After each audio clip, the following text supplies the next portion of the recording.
Hi friends, ഇന്ന് നമ്മൾ ചെയ്യാൻ പോണത് ഒരു മത്തി മുളകിട്ടതിൻ്റെ റെസിപ്പിയാണ്. അപ്പോൾ നല്ല ടേസ്റ്റി ആയിട്ടുള്ളൊരു സിമ്പിൾ മത്തിക്കറിയാണിത്. ഉമ്മാൻ്റെ സ്പെഷ്യലാണ്. അപ്പം നല്ല ടേസ്റ്റിയാണ്. അധികം ഇൻഗ്രീഡിയൻസ് ചേർക്കാതെ തന്നെ വളരെ പെട്ടെന്ന് ഉണ്ടാക്കിയെടുക്കാൻ പറ്റുന്ന ഒരു റെസിപ്പി കൂടിയാണ്. അപ്പോൾ നമുക്ക് വീഡിയോയിലോട്ട് പോകാം. അതിന് മുമ്പ് ചാനൽ സബ്സ്ക്രൈബ് ചെയ്യാത്തവർ സബ്സ്ക്രൈബ് ചെയ്ത് ബെല്ലൈക്കൺ അമർത്താൻ മറക്കരുത് കേട്ടോ. അപ്പോൾ നമുക്ക് വീഡിയോ കാണാം. അപ്പോൾ നമുക്ക് ഒരു കപ്പ് ചെറിയ ഉള്ളിയും ഒരു 5 അല്ലി വെളുത്തുള്ളിയും ഇതിനാവശ്യമാണ്. മെയിനായിട്ട് ഇതാണ് നമുക്ക് വേണ്ടത്. ഇത് നമുക്കൊന്ന് ഒരു മിക്സിയുടെ ജാറിലോട്ട് ഇട്ടിട്ടൊന്ന് ചതച്ചെടുക്കണം. ഇവിടെ ഞാനൊരു മൺചട്ടിയിൽ, നമ്മൾ എന്ത് കറി ഉണ്ടാക്കുമ്പോഴും പ്രത്യേകിച്ച് മീൻ കറിയാണെങ്കിൽ മൺചട്ടിയിൽ ഉണ്ടാക്കുമ്പോഴാണ് കൂടുതൽ ടേസ്റ്റ്. ഒരു 3 ടേബിൾ സ്പൂൺ വെളിച്ചെണ്ണ ഒഴിച്ചിട്ട് നമ്മൾ ചതച്ച് വെച്ചിട്ടുള്ള ചെറിയ ഉള്ളിൻ്റെ അരപ്പ് അതിലോട്ട് ചേർത്ത് കൊടുക്കാം. അപ്പം നമ്മൾ വെളിച്ചെണ്ണ തന്നെ എടുക്കുക കേട്ടോ. വെളിച്ചെണ്ണയും ചെറിയ ഉള്ളിയും കൂടെ ചേർന്നാൽ തന്നെ പ്രത്യേക ഒരു ടേസ്റ്റാണ്, നിങ്ങൾക്ക് എല്ലാവർക്കും അറിയാലോ. അപ്പോൾ അങ്ങനെ തന്നെ ഉണ്ടാക്കി നോക്കുക. നന്നായിട്ട് ഇതൊന്ന് വഴറ്റിയെടുക്കണം.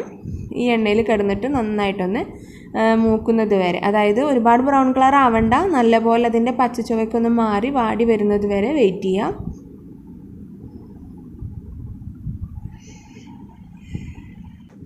ഈ മീൻ കറീൻ്റെ സ്പെഷ്യാലിറ്റി എന്ന് പറയുന്നത് വലിയുള്ളി ചേർക്കണില്ല, ചെറിയുള്ളി മാത്രം ചേർത്തിട്ടുള്ള ഒരു മുളകിട്ടതാണ്. അതുകൊണ്ട് തന്നെ ടേസ്റ്റ് കൂടും.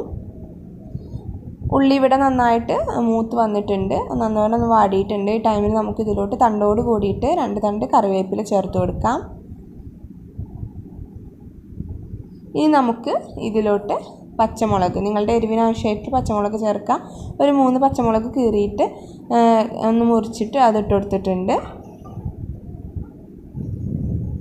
ഇനി ഇതിലോട്ട് 2 മീഡിയം സൈസ് തക്കാളി കൂടെ ചേർക്കാം.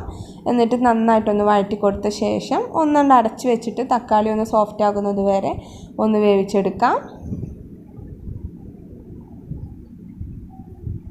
ഇപ്പോൾ തക്കാളി ഇവിടെ നന്നായിട്ട് കുക്കായിട്ട് വന്നിട്ടുണ്ട്.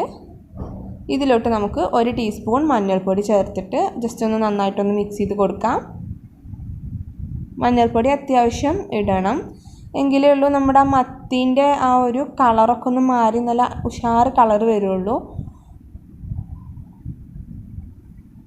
ഇത് നന്നായിട്ടൊന്ന് വാട്ടി കൊടുത്തിട്ടുണ്ട്. ഇനി ഇതിലോട്ട് നമുക്ക് മുളക് പൊടി, എരിവിനാവശ്യമായിട്ടുള്ള മുളക് പൊടി ചേർക്കാം. അപ്പോൾ ആദ്യം ഞാനിവിടെ 2 ടീസ്പൂൺ കാശ്മീരി ചില്ലി പൗഡറാണ് ചേർക്കുന്നത്. അപ്പോൾ നല്ല കളർ ഉണ്ടാവും. അപ്പോൾ നിങ്ങളുടെ എരിവിനനുസരിച്ച് നിങ്ങൾക്ക് വേണമെന്നുണ്ടെങ്കിൽ എരിവ് കുറക്കാം കേട്ടോ.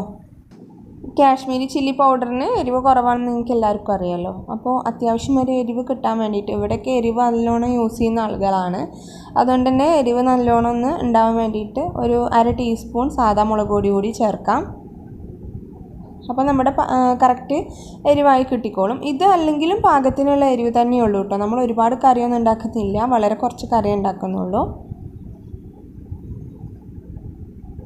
ഇനി ഇതിലോട്ട് ലേശം വെളിച്ചെണ്ണ ഇതിന് മുകളിലായിട്ട് ഒഴിച്ചു കൊടുക്കുകയാണ്. എന്നിട്ട് നന്നായിട്ട് ഒന്നുകൂടി ഒന്ന് ഇളക്കി കൊടുത്തിട്ട് ജസ്റ്റ് ഒന്ന് വെയിറ്റ് ചെയ്യുക. എന്നിട്ട് വേണം നമുക്ക് ഇതിലോട്ട് പുളി ഒഴിക്കാനായിട്ട്.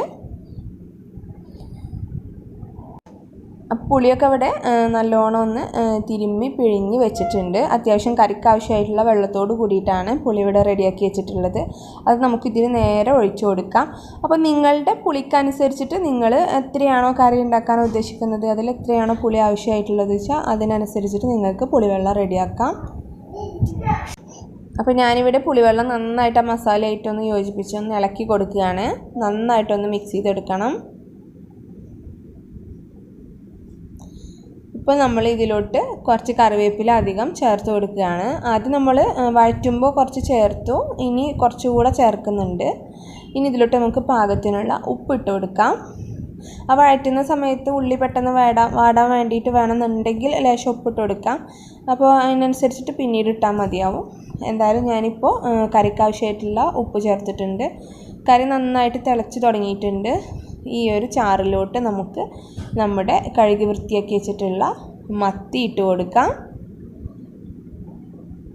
ചെറിയ മത്തി കൊണ്ട് കറി വെക്കുന്നതാണ് നമുക്ക് എന്നും ടേസ്റ്റ്. വലുതിനെക്കാട്ടിലും നല്ല ടേസ്റ്റ് ഉണ്ടാവുക കുഞ്ഞമത്തി കൊണ്ട് ഉണ്ടാക്കുന്നതായിരിക്കും. അപ്പോൾ കറി ഇവിടെ നന്നായിട്ടൊന്ന് തിളച്ച് തുടങ്ങിയിട്ടുണ്ട് മീനിട്ട ശേഷം. ഇനി ഇതൊന്ന് അടച്ച് വെച്ചിട്ട് ലോ ഫ്ലെയിമിൽ ഒരു 10 മിനിറ്റ് കുക്ക് ചെയ്തെടുക്കാം.